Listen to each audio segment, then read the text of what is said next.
권은비는 데뷔한 지 10년차 된 대한민국의 솔로 가수로 과거 걸그룹 아이즈원에서 리더를 맡았었다.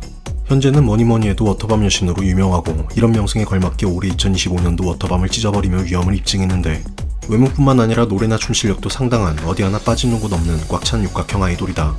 하지만 단점을 굳이 하나 꼽자면 키가 159로 작은 편인데 이마저도 상쇄시키는 그녀의 큰 장점이 있었으니 바로 여자 아이돌, 아니 대한민국 여성 평균을 넘어서는 씩씩한 미드를 가지고 있다는 점이다. 아이돌 쪽은 워낙 미드 유저가 씨가 말랐고 대부분 골반이나 다리같이 하체 쪽 강자들이 많은데 권은비는 현재 대적수가 없을 만큼 체급이 남다르며 그나마 비슷한 체급으로는 전유성이 있다. 그래서 데뷔 때부터 항상 몸매로 큰 화제가 됐고 이런 그녀에게 워터밤은 최적의 무대였다. 그리고 권은비는 미드 원툴이라 할 수도 없는 게 얼굴 또한 정성미인상으로 비주얼적으로는 단점이 없다. 권은비는 1995년생으로 서울 금천구에서 태어났다. 어릴 때부터 호기심도 많고 매사에 적극적인 성격이었다고 하며 운동에도 소질이 있어 육상부 출신으로도 활약했다고 한다. 그러다 중학생이 되면서 아이돌에 관심이 많아졌고 급기야 아이돌이 되고자 결심까지 했지만 부모님은 반대하셨다고 한다. 하지만 기나긴 설득 끝에 댄스 학원까지는 허락을 받았고 그렇게 고등학교로 올라가기 전까지 댄스 교습을 받게 된다. 그러다 고등학교 입학 시기가 다가오자 권은비는 가고 싶은 고등학교가 있었는데 바로 수지나 장원영 등 많은 연예인을 배출해 아이돌 사관학교로 유명한 서울공연예술고등학교였다. 부모님은 댄스 학원까지만 허락을 해주셨던 거라 이번에도 반대에 부딪혔지만 친척들까지 동원해 결국 부모님을 설득하는 데 성공하고 서울공연예술고에 입학하게 된다. 여담으로 서울공연예술고는 앞서 언급한 것처럼 아이돌 같은 연예인들을 많이 배출했고 그만큼 매년 입학 경쟁률이 빡세다고 한다. 학비도 사립특목고라 3년간 약 2천만원 이상으로 웬만한 대학교 수준이라고 하며 졸업식이 있을 때면 재학 중인 아이돌의 팬들이 많이 몰려 원활한 졸업식이 어려울 정도라고 한다. 심지어 일부 팬들은 졸업시장에 들어가기 위해 학부모들에게 가족인 척 부탁하며 살해를 할 정도라고 한다. 고등학생이 된 권은비는 플레이라는 댄스팀에 들어가게 된다. 중학생 때 다닌 댄스학원 덕분이었고 시크릿과 걸스데이 같은 인기 아이돌의 백업 댄서로 활동했는데 이를 계기로 한 소속사에 들어가 예아라는 걸그룹으로 데뷔하게 된다.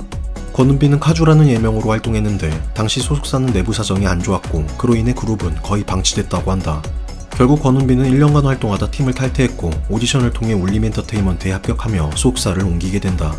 그렇게 또 3년 동안 연습생 생활을 하던 중 2018년 드디어 제대로 된 기회가 찾아오는데 바로 엠넷의 서바이벌 오디션 프로그램 프로듀스 48이었다. 총 5년 6개월이라는 연습생 짬밥과 백댄서 활동으로 다져진 무대 경험, 거기에 예아로 한번 데뷔한 이력까지 많은 참가자들 중에서도 뛰어난 스펙이었고 비주얼도 훌륭했던지라 꾸준히 상위권 순위를 유지했었다. 결국 최종 7위로 아이즈원의 멤버가 됐고 뛰어난 리더십까지 갖춰 리더까지 맡았는데 지금 보면 멤버 하나하나가 역대급이었고 그만큼 해외 차트 10개국에서 1위를 차지하며 말도 안 되는 조합이었던 1티어들의 집합소였다. 하지만 프로젝트 그룹이라 계약 기간이 2년 6개월로 잡혀있었고 각 멤버들의 소속사가 재계약을 원치 않았는데 결정적으로 프로듀스 48의 투표 조작 논란이 터지며 예정대로 2021년을 끝으로 아이즈원은 해체됐다. 아이즈원이 해체되고 각 멤버들은 새로운 그룹으로 활동을 시작했지만 권은비는 솔로 가수로 활동을 이어나갔다. 자신이 직접 작사 작곡에 참여했고 거기에 뛰어난 보컬과 퍼포먼스까지 올라운더의 역량을 제대로 보여줬는데 그러다 보니 권은비만의 음악적 색깔이 만들어졌고 앨범마다 꾸준히 4만 장 이상의 판매량을 기록하며 솔로 가수로서는 상위권 성적을 유지하고 있다. 특히 언더워터의 경우 파워풀한 보컬과 뛰어난 무대 장악력으로 권은비의 매력이 제대로 담긴 곡인데 아쉬운 점은 노래 제목이나 곡 스타일만 봐도 여름에 어울리는 시원한 곡이지만 가을에 발매됐다는 점이다. 하지만 이때까지만 해도 아무도 몰랐다. 그녀의 언더워터가 매년 여름을 뜨겁게 달굴 줄은. 워터밤은 2015년부터 개최된 국내 페스티벌로 싸이의 흠뻑쇼와 더불어 여름을 대표하는 페스티벌로 자리 잡았다. 특히 많은 연예인들이 헤드라이너로 초청되는데 워터밤으로 인한 화제성이 하도 높다 보니 오히려 연예인 측에서 먼저 섭외 요청을 할 정도라고 한다. 이런 워터밤에 권은비는 2023년 처음으로 초청받았고 해당 소식이 알려지자 엄청난 기대를 모았다. 당시에도 권은비의 뛰어난 피지컬은 유명했지만 그동안 직접적인 노출을 하며 몸매를 과시하진 않았는데 과거 워터밤에서 크게 화제가 됐던 선미라는 설레가 있어 권은비의 워터밤 무대에 많은 관심이 쏠렸다. 결국 이런 기대에 부응한 건지 권은비는 비키니와 시스루 가디건으로 과감한 스타일링을 선보였고 당시 직캠 영상들이 수백만 조회수를 기록하며 그야말로 초대박을 터뜨리게 된다.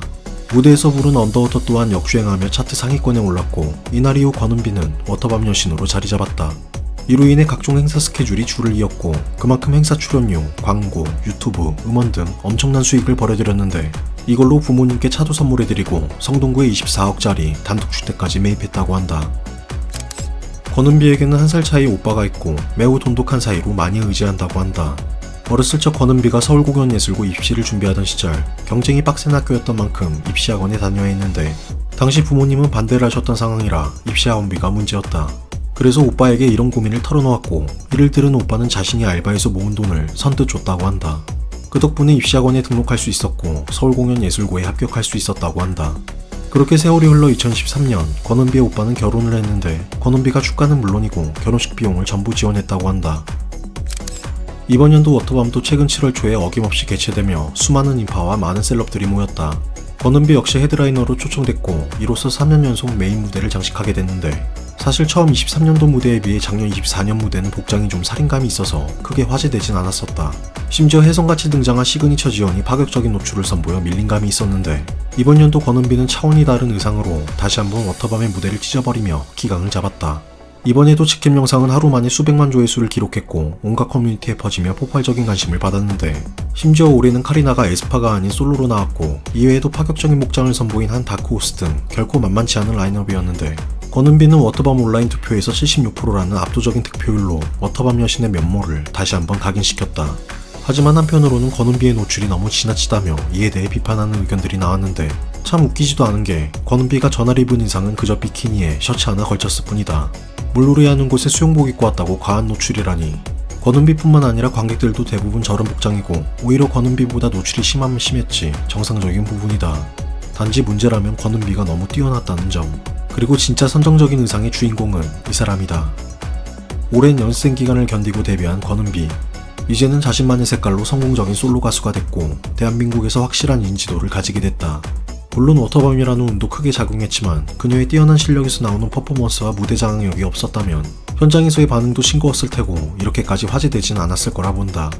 과연 그녀의 워터밤 강정기는 얼마나 갈지 기대되며 앞으로 그녀의 활동을 응원한다.